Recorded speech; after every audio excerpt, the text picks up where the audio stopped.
하나님의 말씀은 요한계시록 18장 1절과 2절을 보겠습니다. 이 일들 후에 내가 보니 큰 권세를 가진 다른 천사가 그 하늘에서 내려오는데 그 땅의 그 영광으로 밝아졌습니다. 그는 힘찬 음성으로 외쳐 말하였습니다. 타락했다. 그 큰 바벨론이여 타락했다. 그녀는 귀신들의 처소가 되었고 각종 더러운 영들과 각종 더럽고 가증한 새들의 옥이 되었다. 완전 그대로 보는 요한계시록, 오늘은 18장 첫 번째 시간으로 내 백성아 거기서 나오라, 혼인의 무심한 교회에서 라는 제목으로 말씀을 나누겠습니다. 요한계시록은 잘 아시는 대로 4개의 비대어로 되어 있다고 볼 수 있습니다. 사도 요한의 몸은 반모성이 있었는데 그 영으로 처음에는 주의 날 공중으로 가서 주님이 재림하시는 장면과 심판하시는 장면을 보게 됩니다. 그것이 이어져서 요한계시록 3장까지 나오고요. 4장에는 이리로 올라오라 하는 소리를 듣고 그 셋째 하늘로 사도 요한이 올라가게 됩니다. 그래서 4장부터 16장까지가 바로 셋째 하늘에서 사도 요한에게 보여주시는 것들을 다 기록한 것이고요. 세 번째 여행은 바로 11장에 나오죠. 사도 요한의 영을 예수님 천사가 데리고 7년 환란 시대의 말세 교회를 보여줍니다. 그것이 지난 시간에 17장이 이제 끝났는데요. 그 11장에서는 말세 교회를 큰 음녀로 나타내고 있습니다. 큰 음녀라는 것은 보통 여자가 아니라 음행을 한다는 것이죠. 무엇이 음행일까요? 정혼이 되어 있는데 남편에 대해서 생각을 하지 않고 남편 아닌 다른 것에 대해서 푹 빠져 있는 것, 그것을 성경에서는 큰 음녀라고 얘기하고 있습니다. 마지막 때 말세 교회가 바로 큰 음녀와 같다는 것입니다. 18장에 와서는 말세 교회를 큰 성 바벨론이라고 이렇게 표현하고 있습니다. 오늘 1절에 보니까 이 일들 후에 내가 보니, 이 일들이라는 것은 11장에서 그 음녀가 결국 타락한 장면, 적그리스도 짐승이 열왕과 더불어 음녀를 태우고 하는 장면이 나오죠. 그 모든 것들이 하나님의 한 뜻 가운데서 그들이 행했다고 성경은 말하고 있습니다. 그런데 이 일들 후에 내가 보니 큰 권세를 가진 다른 천사가 그 하늘에서 내려오는데, 그 하늘에서 큰 권세를 가진 천사가 내려온다면 무엇이 생각나십니까? 바로 예수 그리스도시죠. 예수 그리스도의 천사가 예수님의 모습으로 내려오는 장면을 이렇게 기록하고 있는 것입니다. 거기에 다른 천사라고 되어 있는데, 이 다르다는 뜻은 원래는 동질이라는 뜻입니다. 알로스라고 해서 동질. 그러니까 예수님과 똑같은 그런 능력과 그런 모습, 그런 것을 가지고 있는데, 그러니까 예수님이 부활하셨을 때 예수님 모습을 사람들이 못 알아보잖아요. 심지어 제자들까지도 못 알아봤는데, 부활하신 분의 모습은 이렇게 시대대로 쉽게 알아볼 수 없게 되는 것 같아요. 성경에서 계속해서 다른 천사라면 그것은 그냥 다르다는 것이 아니라 동질의 천사, 그러니까 예수님의 천사를 이렇게 말하고 있는 것입니다. 하늘에서 내려오는데 그럼 어디로 내려올까요? 우리는 성경을 알기 때문에 내려오는 곳을 압니다.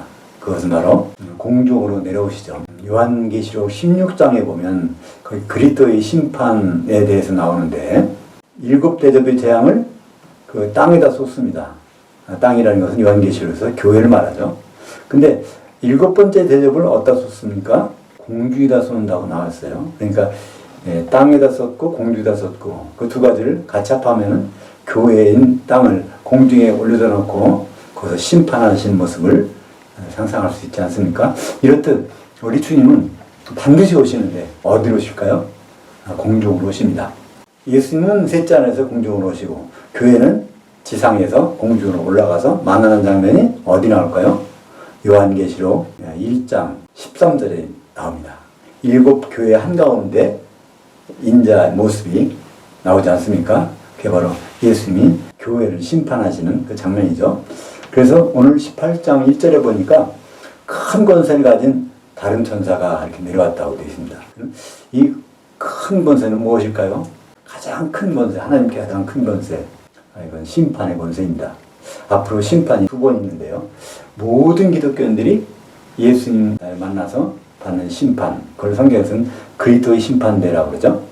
그 다음에 1000년 후에 지구상에 있던 모든 사람들이 부활해서 받는 심판, 그걸 백부자 심판이라고 합니다. 이 심판하는 권세를 가졌기 때문에 여기서 성경에서 큰 권세를 가졌다고 있습니다. 예수님께 어떻게 큰 권세가 주어졌을까요? 요한복음 5장 27절에 보면 또 인자됨으로 말미암아 심판하는 권한을 주셨느니라. 예수님께서 인자가 되셨기 때문에 심판하는 권세가 주어졌다고 말씀하고 있습니다.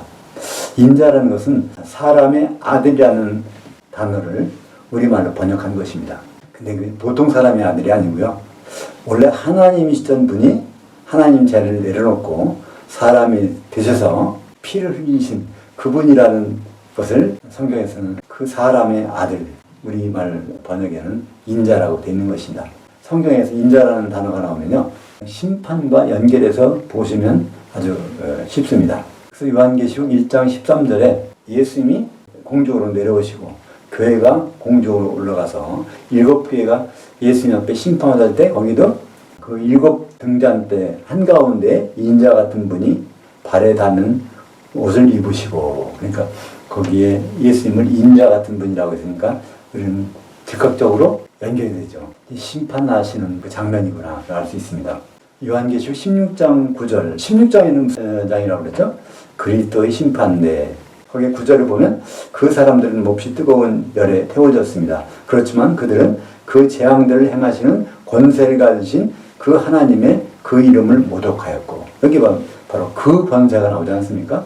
심판하는 권세, 그리스도의 심판대에서 심판하는 권세를 바로 마찬가지로 권세라고 말씀하고 있는 것입니다. 그들은 회개하지 않았고 그분께 영광을 돌리지 않았습니다. 그러니까 보통 평소에 회개하지 않는 것은 너무나 당연한 게 느껴지죠? 우리도 되게 회개 안 하니까. 근데 이때 요한계시록 16장 9절쯤에서 이 회개라는 단어는요, 지상에서 올라와서 예수님 만나는 그 면전에서 그쯤에서까지도 회개 않고 있다는 것입니다. 그러니까 우리가 보통 예수님 오실 때 그때 맞춰갖고 회개하면 되겠지. 그게 잘 안 되는 것 같아요. 마지막 순간까지도, 공중에 올라가서까지도 회개를 안 한다고 성경은 기록하고 있지 않습니까? 그러니까 어느 정도인가 하니 왜 마지막 때 교회가 이렇게 회개를 못할까요? 이유가 있습니다. 오늘 18장 2절에 보면 그 이유가 나오는데요. 그는 힘찬 음성으로 외쳐 말하였습니다. 타락했다. 큰 바벨론이 타락했다. 큰 음료를 18장에서 이제 큰 바벨론이라고 하는데요. 바벨론이 타락했다는 것입니다. 그게 어떻게 된 거 아니? 그녀는 귀신들의 거처가 되었고 각종 더러운 영들이 옥과 각종 더럽고 가증한 새들이 옥이 되었도다. 큰 바벨론, 큰 성 바벨론, 말세 교회, 마지막 때의 교회가 거기 있는 모든 성도들이 있는 곳에 누가 있을까요? 귀신들이 있다는 겁니다. 귀신들이 거처가 되었다는 것입니다. 교회가 귀신을 잠깐 들락날락 할 정도가 아니라 귀신들이 교회에 와서 거기서 거주지를 삼고 있다는 말이에요. 얼마나 끔찍한 일입니까? 우리가 가끔씩 귀신의 미혹, 장난에 빠져서 어려움을 당하지만 그 정도가 아니라 이제 마지막 때 말세 교회는 귀신들이 큰 성 바벨론 교회에 들어와서 거기에서 주소지를 삼고 있다는 것입니다. 그리고 각종 더러운 영들이 옥이라는 것은 감옥을 뜻합니다. 거기 들어오면 나가지 못해요. 근데 이 더러운 영은 누굴까요? 그것도 귀신들입니다. 여기 보면 3가지가 나오는데요. 귀신들과 더러운 영들과 각종 더럽고 가증한 새들이 옥이 되었더라. 귀신들을 귀신들이라고 하기도 하고, 또는 더러운 영이라고 하기도 하고, 또는 가증하고 더러운 새라고도 표현하고 있는 것입니다. 왜 이 새가 귀신들일까요? 알곡을 쪼아먹는 새를 보면 쉽게 연상이 되지 않습니까? 알곡 성도라고 그러죠. 잘 익은, 충실히 익은. 근데 그걸 마지막에 쪼아먹으면 쭉정이만 남게 됩니다. 그러니까 귀신들의 역할이 무엇이라는 것을 쉽게 알 수 있는 것이죠. 사실 이 요한계시록 18장 2절 교회가 마지막 때 교회를 보니까 이게 타락했다는 것은 미리 한번 나왔습니다. 요한계시록은요, 같은 장면을 계속해서 반복해서 설명해 주고 있어요. 요한계시록 14장에 이 부분이 나옵니다. 요한계시록 14장은 전반부는 뭐가 나오죠? 시온성이 14만 4천이 올라가 있는 거. 그러니까 빌라델피아 교회가 후 3년 반 동안은 해를 받지 않으려고 셋째 하늘에 올라가는 것이 나오고요. 그 후반부에 보면은 하나님의 심판이 이루어지는 장면이 나옵니다. 공중에서 심판이. 14장 8절. 또 다른 둘째 천사가 뒤따라서 말하였습니다. 타락했다, 타락했다. 그 큰 바벨론이여, 모든 민족에게 그녀의 음행으로 말미암아 그 진노의 포도주를 먹여왔구나. 성경에서 모든 민족은요, 잘 따져보면 모든 기독인을 뜻합니다. 모든 기독인, 모든 민족에게 복음이 선포된 다음에 예수님이 오신다고 그랬으니까 예수님이 재림할 때쯤에는 모든 민족은 복음을 다 들어본 사람이에요. 근데 그들을 음녀교회가 포도주를 먹여서 타락시켰다는 것입니다. 성경에서 포도주는 대부분은 좋은 의미로 쓰입니다. 안식을 주는 생명으로 쓰이지만 요한계시록에서는 포도주가 정반대의 의미로 쓰입니다. 세상에 좋은 것에 취해 있는 것을 포도주로 뜻하고요. 성령에 충만한 상태에 있는 것을 감람유로 뜻하고 있는 것이죠. 여기에 귀신들의 거처라는 말이, 거처라는 말이요, 에베소서 2장 22절에 나옵니다. 교회를 성령의 거처라고 표현하는 것을 볼 수 있습니다. 너희도 영으로 그 하나님의 구하실 거처가 되기 위하여 그리스도 안에서 함께 지어져 가느니라. 성도들이 거처를 만들고 있다는 거예요. 누구의 거처를? 그 하나님. 그 하나님은 누구일까요? 성부, 성자, 성령 중에서 성령님이십니다. 아버지 하나님은요, 거기 교회 한가운데만 계신 분이 아니에요. 그분은 무소무지하셔서 셋째 하늘들에 계시고 여기 하늘들에 와 계시고 항상 어디나 계신 분이 아버지 하나님이십니다. 그 예수님은 지금 어디 계실까요? 지금 셋째 하늘에 가셨습니다. 그걸 어떻게 알 수 있죠? 셋째 하늘에 가시면 성령을 보내주시다고 했으니까 여기 성령이 계신 것을 알면 예수님이 계신 것은 분명하지 않습니까? 셋째 하늘에 계시다가 이제 공중으로 오실 것입니다. 그래서 교회는 성령님의 거처입니다. 그러니까 성령님이 거처가 되는 교회가 되는데 여기 말세의 교회는 무엇이 있다고요? 귀신들이 들어와서 거기서 거주지를 삼고 있다는 것입니다. 참 끔찍한 일이죠. 이런 마지막 때의 교회의 모습이 예수님이 천국 비유에 나타났다는 것을 아십니까? 예수님은 천국에 대해서 마태복음에 10가지 비유로 설명을 해주셨습니다. 13장에 거기 7개 비유가 나와요.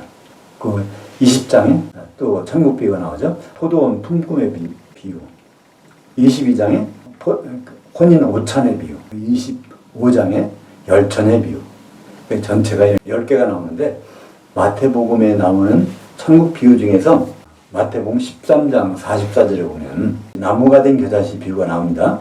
또 비유를 들어 이르시되 천국은 마치 사람이 자기 밭에 갖다 심은 겨자씨 하나를 같으니 이는 모든 씨보다 작은 것이로되 자란 후에는 그 채소들보다 커서 한 나무가 되매 공중에 그 새들이 와서 그 가지에 깃들이니라. 이 비유를 사람들은 참 거꾸로 설교를 하세요. 또 그렇게 오해를 하게 됩니다. 천국은 확장성이 있다는 것입니다. 시작할 때는 조그만 것 같지만 나중에는 점점 커지게 된다는 것이, 이렇게 이 겨자씨 비유를 설명합니다. 그런데 그렇지 않습니다. 이 마태복음 13장에 나오는 나무가 된 겨자씨 비유를 보면요, 어떤 사람이 자기 밭에, 자기 채소밭에다가 겨자씨 하나를 심었습니다. 근데 그것이 적당히 자라야 되는데 원래 겨자는 나물로 먹는 것이라고 합니다. 그게 너무 커지면 그렇게 먹을 수 없겠죠. 근데 이것이 점점 커지더니 이게 나무가 됐습니다. 나무가 돼갖고 이게 울창하게 번지니까 그 채소밭은 어떻게 되겠습니까? 그 주인은 채소 농사를 망친 것입니다. 그 채소가 다 그늘져가지고 다 죽어버리지 않겠습니까? 근데 그 정도가 아니라 그 나무가 깃들어서 울창하게 되니까 거기에 새들이 와서 그걸 깃들인다는 것입니다. 바로 이 새가 어떤 역할을 할까요? 마태복음 13장의 새는 길가에 떨어진 곡식을 쪼아먹는 그런 새가 아닙니까? 바로 귀신들의 역할이라는 것을 알 수 있죠. 요한계시록 18장 2절에 나오는 말세 교회, 마지막 때 교회의 그 모습, 그 속에 들어있는 그 귀신들이 바로 새의 역할에서 성도들을 미혹해요. 쭉정이를 만드는 것을 알 수 있습니다. 오늘 말씀은 3절을 보겠습니다. 왜냐하면 모든 민족이 그녀의 그 음행으로 말미암아 그 진노의 포도주를 마셨고 그 땅의 왕들이 그녀와 음행하였으며 그 땅의 상들도 그녀의 사치 세력으로 인하여 치부하였기 때문이다. 모든 민족은 모든 기독교인들입니다. 말세, 여기서는 말세라고 하는 요한계시록 말세에 대한 부분은 7년 환란 시대에 7년 동안을 얘기하고 있습니다. 그때는 모든 기독교인들이 음녀에 의해서 말세 교회에서 진노의 포도주를 마신다는 거예요. 음행의 포도주라고 합니다. 사실 우리 교회는요, 정체성이 어떻게 됩니까? 고린도전서 11장 2절에 보면 사도인 바울이 말합니다. 내가 너희를 정결한 한 처너로 한 남편 그리스도께 드리려고 중매했음이로다. 그러니까 교회는 전체가 한 아내가 돼서 그리스도와 혼인할 그렇게 정해져 있다는 것입니다. 혼인하도록. 근데 음행은 너무나 뻔한 얘기죠. 그 남편 될 뿐 생각하지 않고 다른 것에 마음을 뺏기고 그걸 좋아하게 되는 그런 것이 어디에서? 마지막 시대에 7년 환란 시대에 교회에서 이루어지고 있다는 것입니다. 그 땅의 왕들이 그렇게 되고 그 땅의 상인들이 그렇게 된다는 것입니다. 그 땅은 무엇일까요? 요한계시록에서 땅은. 요한계시록 어떤 단어가 나오면요, 그것에 대한 정의가 반드시 요한계시록 안에 있습니다. 요한계시록의 땅이라는 것은 1장 5절에 나오죠. 예수님은 그 땅의 우두머리가 되신 예수 그리스도를 소개합니다. 골로새서 1장 18절에 보면 그 비슷한 구절이 나와요. 교회의 머리 되신 예수 그리스도. 그러니까 이 교회가 요한계시록에서는 땅으로 표현되고 있는 것입니다. 땅의 왕들이라는 것은 교회의 성도들, 땅의 상인들이라는 것은 교회의 신자들. 성도들과 신자는 어떻게 다를까요? 에베소서 1장과 골로새서 1장에서 똑같이 성도들의 정의를 설명하고 있습니다. 그리스도 안에서 믿는 자들, 그리스도 안에 있으면서 믿는 자들이라는 거예요. 그리스도의 몸이 뭐죠? 교회. 그러니까 교회를 이루고 있는 신자들을 성경에서는 특별히 성도들이라고 합니다. 상인들은 신자들이고요. 그래서 또 교회를 이루고 있다면 성도가 되겠죠. 그 교회가 거기 있는 성도들이 어떻게 살아가는가? 마태복음 13장 또 나옵니다. 천국비유에서 또 나오죠. 밀가루에다가 집어넣은 누룩비유로 나옵니다. 마태복음 13장 33절 또 비유로 말씀하시되 천국은 마치 어떤 여자가 밀가루 서말 속에 갖다 몰래 넣어 전부 부풀게 한 누룩과 같은다.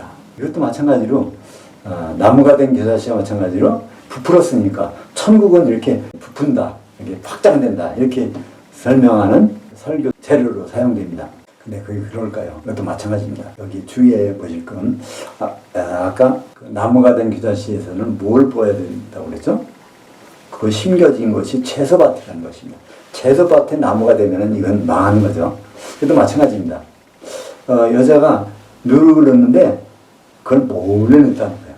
몰래 넣었다는 것은 부정한 방법이라는 뜻입니다. 그것 때문에 팽창하는 거. 누룩이라는 것은 성경에서 세상적인 영향력을 누룩이라고 합니다.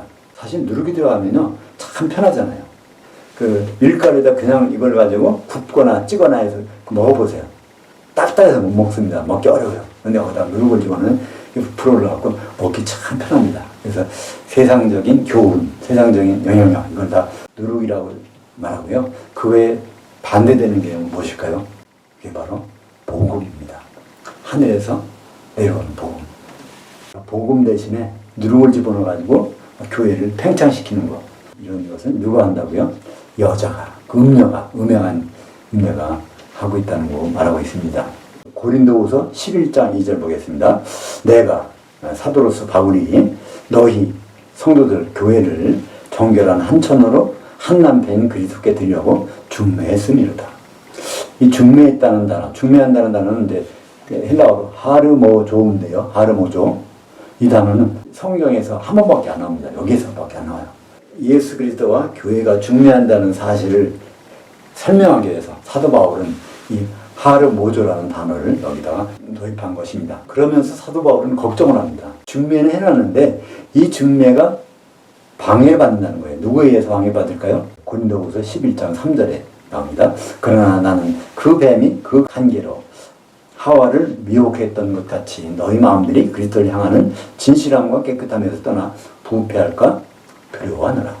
여기 하와가 나옵니다. 하와는 누구의 모형일까요? 교회의 모형입니다. 아담은 누구의 모형이죠? 신랑으로 오신 그리스도의 모형.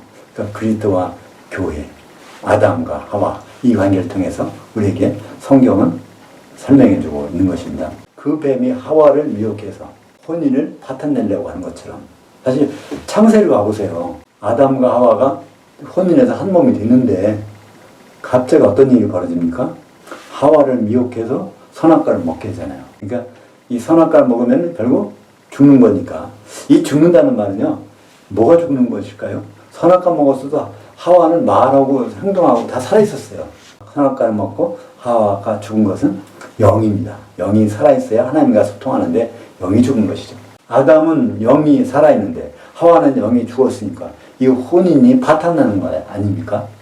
그것처럼 그 뱀이 그 관계로 하와를 미혹했던 것 같이 지금도 마귀는, 사탄은 귀신들을 통해서 우리를 미혹한다는 것입니다.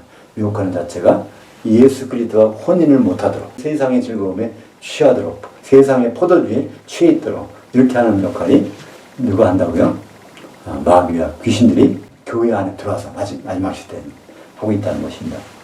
그래서 그 결과가 어떻게 될까요? 이제 앞으로 18장 10절에 나오겠지만 먼저 볼까요? 나는 큰성 바벨론이 얘기하는 겁니다. 여왕으로 앉은 자여 과부가 아니라 결단코 애통함을 당하지 아니하리. 마지막 시대, 예수님 만나기 직전의 시대에 교회의 모습이 이렇다는 겁니다. 나는 여왕으로 앉은 자여, 예수님이 왕으로 오실 필요가 없습니다. 그리고 나는 과부가 아니라, 나는 남편이 필요 없습니다. 하나님께서 교회를 세우시는 목적이 바로 그리스도와 혼인하기 위해서 그 아내로 세우시는 건데, 하나님 뜻에 정면 도전하는 그런 마지막 때의 교회의 모습이 참 안타깝지 않습니까? 그런 일들이 이제 마지막 때는 일어난다는 것입니다. 열천이 비유에서도 그렇지 않습니까? 마태복음 25장 8절에 미련한 자들이 슬기 있는 자들에게 이르되 우리 등불이 꺼져가니 너희 기름을 좀 나눠달라 하거늘. 열천이 비유에서요, 슬기로운 처녀나 미련한 처녀나 다 똑같이 처음에는 성령 충만했어요. 기름이 있었단 말입니다. 기름이 있으니까 등잔 때 불이 켜지지 않습니까? 근데 그 켜지다가 얼마 못 가서 소멸되는 사람들이 있어요. 그게 바로 미련한 다섯 처녀. 끝까지 기름이 유지되는 그들은 슬기로운 다섯 처녀. 누가 혼인 만찬에 들어갑니까? 준비했던 자들이죠. 그래서 우리는 앞으로 7년 환란 시대를 거치게 되는데, 말세 교회의 모습, 성경에 보면 그 과정을 거치는 교회도 있고 그걸 면제받는 교회도 있어요. 그러나 우리는 그것을 두 가지를 다 염두에 두고 있어야 될 것입니다. 데살로니가전서 5장 19절에 보면 너희는 성령을 소멸하지 말라. 성령이 소멸되니까 소멸하지 말라고 하지 않겠습니까? 성령은 한번 받았다고 해갖고 끝나는 것이 아닙니다. 계속해서 우리 신앙생활 하는 동안에는 점점 소멸되는 거죠. 그러니까 등잔불에 불이 밝혀지고 있으면 그 등잔통 속에 기름은 점점 줄어드는 거 아닙니까? 마찬가지로 그래서 기름을 채워줘야 성령이 충만을 유지해야 되는 것입니다. 오늘 이제 중요한 18장 4절을 보겠습니다. 그리고 나는 그 하늘로부터 나오는 다른 음성을 들었습니다. 내 백성아 거기서 탈출하라. 이 거기가 어딜까요? 말세 교회. 귀신이 가득한 교회. 더러운 영이 가득한 교회. 가증한 새들이 가득한 교회. 거기서 탈출하는 것입니다. 너희는 그녀의 그 죄들에 참여하지 말고 그녀가 받을 그 재앙들을 받지 않도록 하여라. 그게 최후 통첩입니다. 이건 예수님이 천사를 통해서 지상에 내려와서 지금 얘기하고 있는 것이 아니에요. 이것은 바로 그 천사가 하늘에서 내려왔다고 하니까 공중입니다. 교회도 이제 공중으로 올라가 있는 거예요. 그 마지막 순간에 최후의 통첩을 하는 것입니다. 내 백성아 거기서 나와라. 탈출하라. 교회 다니지 말라는 얘기일까요? 교회 생활하지 말라는 얘기일까요? 그게 아니라 여기서는 영적으로 전환하라는 것입니다. 이 회개라는 것은요, 우리 생각을 바꾸는 것입니다. 생각을 전하는 것이에요. 그동안은 세상의 좋은 것을 향해서 마음을 뺏겼지만, 거기에 푹 빠져 있었지만, 오실 예수님을 남편으로 생각하고 거기에 돌아서는 것입니다. 이것이 마태복음, 마가복음, 누가복음에도 이와 비슷한 것이 있습니다. 마태복음 24장 15절을 보겠습니다. 그러므로 너희가 선지자 다니엘이 말한 바 멸망에 가증한 것이 거룩한 곳에 선 것을 보거든 읽는 자는 깨닫진저 그때 유대에 있는 자들은 산으로 도망할지어다. 멸망에 가증한 것이 거룩한 곳에 선다는 것은 적그리스도의 우상이 후산연반 시작하자마자 세워져서 그때가 되면은 깨달은 겁니다. 산들로 도망하는 거예요. 유대에 있는 자들. 유대는 무엇을 뜻할까요? 유대는 종교의 중심지입니다. 종교 생활이 찌들어 있는 그 중심지에서 거기서 벗어나는 것입니다. 이 큰 성 바벨론이 거기서 종교의 의식이 가득 차갖고 자기들끼리 만족하는 그 생각 속에서 거기서 돌이키라는 것이죠. 사실 우리 예수 믿는 것은요, 참 좁은 길입니다. 이건 제가 한 것이 아니라 예수님이 이렇게 말씀하셨어요. 좁은 길로 가야 되는 것이 진짜 진리의 길이고 넓은 길인 것은 그게 멸망할 길이라는 것입니다. 마태복음 7장 13절을 볼까요? 좁은 그 문으로 들어가라. 멸망으로 인도하는 그 문은 크고 그 길이 넓어 그리로 들어가는 자가 많고 14절에 그 생명으로 인도하는 문은 좁고 그 길이 협착하여 찾아내는 자들이 적음이라. 좁은 문과 넓은 문이라고요. 멸망과 그 생명이 나오는데 이 멸망은 다른 말로 하면 영벌, 그 생명은 다른 말로 하면 영생입니다. 마태복음 25장 46절에 나오는 영벌과 영생, 그것을 이렇게 표현한 것입니다. 많은 기독교인들이 멸망으로 가고 있다는 것입니다. 그중에 극소수 작은 부분들이 좁은 문으로 가고 있다고 이렇게 말씀하는 것입니다. 예수님도 통계적으로 말씀하셨어요. 구원의 통계학이라고 할까요? 그건? 마태복음 22장 14절에 청함을 받은 자들은 많대 택함을 입은 자들은 적으니라. 혼인 오찬을 벌여놓고 거기 다 불러드립니다. 모든 기독교인들은 거기 오라는 거예요. 근데 그 예복을 안 입고 있는 자들은 추방당합니다. 만찬에서. 오찬에는 다 참석하는데 기독교인들은 다 휴거돼서 공중에서 예수를 만나는데 그게 오찬입니다. 그래도 심판되고 오찬이에요. 근데 만찬에 들어가는 사람들은 그렇게 적다는 것입니다. 마태복음 25장 31절부터 32절까지 보면 그리스도의 심판대 예수님이 오셔서 심판하시는 그 장면을 상세하게 기록하는 것입니다. 인자가 자기 영광으로 모든 천사와 함께 올 때에 자기 영광의 보좌에 앉으리니, 영광의 보좌는 그리스도의 심판석이죠. 그 모든 민족을 그 앞에 모으고, 이때 모든 민족은 모든 기독교인들입니다. 각각 구분하기를 그 목자가 새끼 염소들 중에서 장사한 양들을 구분하는 것까지 하여, 우리말 번역은요, 새끼 염소, 장사한 양 이렇게 둘로 나누는 거로 번역이 돼 있어요. 근데 원문에 보면 새끼 염소들 그 중에서 간간이 있는 장사한 양들을 골라낸다는 얘기입니다. 얼마나 새끼 염소들이 많았으면 장사한 양들을 골라낼 정도일까요? 이 장사한 양은 어디에 나오는 단어일까요? 요한복음 21장 15절, 16절, 17절에 보면 예수님이 사도 베드로에게 질문하고 부탁하는 장면이 나옵니다. 네가 나를 사랑하느냐? 네가 나를 사랑하느냐? 네가 나를 사랑하느냐? 3번 물으시고 또 3번 명령하십니다. 그때 내 어린 양을 먹이라. 2번째는 내 장사한 양을 치라. 3번째는 내 장사한 양을 먹이라. 거기에 어린 양 아르니온이 있고요. 그 다음에 장사한 양 프로바톤, 복수로 하면 프로바타가 되는데 장사한 양이 나옵니다. 우리 예수 믿는 사람들은 처음에는 복음의 말씀을 먹는 어린 양이지만 예수님 만날 때는 장사한 양이 돼야 됩니다. 근데 누가 새끼 염소가 될까요? 이걸 먹고 있다가 마지막 판에 예수님 만날 이 직전에 다른 풀을 먹어가지고 변형돼 갖고 새끼 염소로 나타나는 것입니다.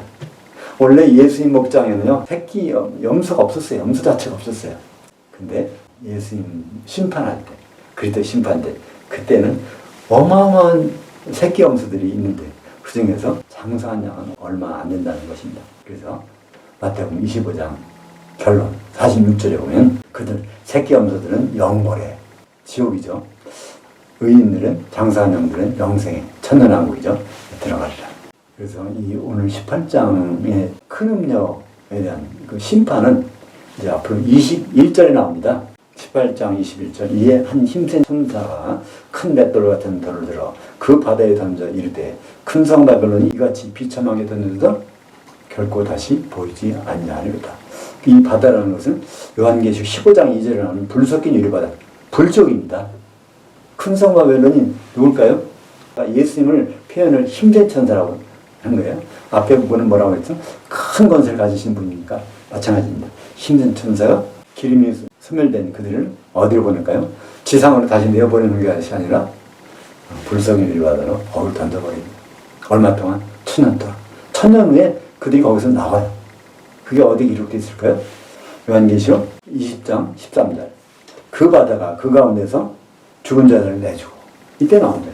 기독교인들인데 주님 오셨을 때 부활해갖고 휴거돼서 공중까지 올라갔다가 거기서 불섞인 바다로 던져져서 천년 있다가 다시 나와서 심판을 받는 장면이 나옵니다. 그 중간 과정에 있는 것을 설명한 것이 요한계시록 20장 5절입니다. 요한계시록 20장 5절은요, 그냥 언뜻 보면 이해하기가 참 힘들어요. 이해하는 사람이 쏟으실 것입니다. 누구나 처음 볼 때는 그래요. 근데 알고 보면 쉽습니다. 20장 5절은 그 나머지 죽은 자들은 그 천년의 차기까지 살지 못하더라. 근데 여기 생각된 부분이 있습니다. 무엇이 생각됐을까요? 공중으로 휴거됐다가 기독교인들이 그 바다에 던져진 그 나머지 죽은 자들. 그러니까 부활해서 공중까지 올라가는데 거기서 불바다로 던져져서 죽어 있다는 것입니다. 그 죽어 있다는 것을 어떻게 알 수 있죠? 먼저 본 요한계시록 20장 13절에 그 바다에서 죽은 자들을 내어주며, 그러니까 그 불바다는 거기 있는 동안에 죽어 있다는 것입니다. 사실 죽음이라는 것은 하나님과 단절된 것을 나타냅니다. 하나님과 영적 교류를 못하는 것을 사실 성경에서 죽음이라고. 조금 전에 하와가 죽은 상태에 있다는 것을 설명을 들었죠? 하와가 선악과를 먹고 죽긴 죽었는데 그 혼은 안 죽었어요. 그 영이 죽어서 하나님과 단절되는 상태인 것처럼 바로 기독교인들이 공중까지 올라가서 예수님 만나서 성령의 기름이 준비되지 않아서 혼인만찬에 못 들어가고 불속의 바다에 던져져서 거기 있는 것은 바로 영적으로 죽은 상태로 다 있다가 이제 부활하게 되는 것이죠. 우리 기독교인들은 만나는 것도 중요하지만 끝까지 예수님 만나서 예수님과 항상 같이 있어야 됩니다. 무엇이 있어야 같이 있을까요? 끝까지 성령의 기름을 완전히 소멸하지 않고 있어야 혼인만찬에 가서 거기서 그 안에 들어갈 수가 있는 것입니다. 그렇게 되면 어떻게 될까요? 요한계시록 20장 6절. 이 첫째 부활에 참여한 자들은 복이 있고 거룩하도다. 여기서 첫째 부활이라는 번역이 제일 좋은 부활이라고 해야 됩니다. 우리 기독교인들은 다 부활합니다. 심지어 기독교인 아닌 사람도요, 다 부활합니다. 물론 그들은 천년왕국 후에 부활하지만, 그러니까 우리는 모두가 부활하는데 그 다음이 중요합니다. 예수님 만나서 천년왕국에 들어가면 좋은 부활이고, 예수님 만나서 천년왕국에 들어가지 못하고 쫓겨난다면 좋은 부활이 아니라 그거는 아주 나쁜 부활이겠죠. 그래서 좋다 나쁘다를 표현하는 그 단어인데 요한계시록 20장 6절에 그걸 첫째라고 해놨습니다. 첫째 부활. 좋은 부활이라고 번역해야 맞는 말일 것입니다. 그래서 이 좋은 부활에 참여하는 자들은 복이 있고 거룩하도다. 둘째 사망, 불못이 그들을 다스리는 권세가 없고 도리어 그들이 하나님과 그리스도의 제사장들이 되어 천년 동안 그리스도와 더불어 통치하리라. 그러니까 좋은 부활을 하게 되면요, 예수님 만나서 헤어지지 않고 천년 동안 예수님과 더불어 통치하는 것입니다. 근데 좋은 부활이 아닌 경우는 성령이 소멸하는 사람들은 지옥에 던져져서 천년 있다가 다시 재심판 받는 겁니다. 생명책에 이름이 있는지 없는지 없으면 불못에 들어가는 거죠. 우리는 일부러 어려운 길을 갈 필요 없지 않습니까? 아주 쉬운 길은 좁은 길입니다. 성령의 기름을 충만해서 주님 만났을 때 끝까지 주님과 헤어지지 않는 편에 서시기를 예수님 이름으로 축복합니다. 오늘 특별히 마지막 때 교회의 모습을 보여주심을 감사합니다. 교회 속에는 성도만 있는 것이 아니라 그 귀신들, 더러운 영들, 가증한 새들이 그 속에서 활동을 하고 있는 그 모습을 성경으로 확인합니다. 우리가 그 가운데서 항상 성령이 충만한 그 삶을 살 수 있도록 인도하여 주시옵소서. 예수님 이름으로 기도합니다. 아멘.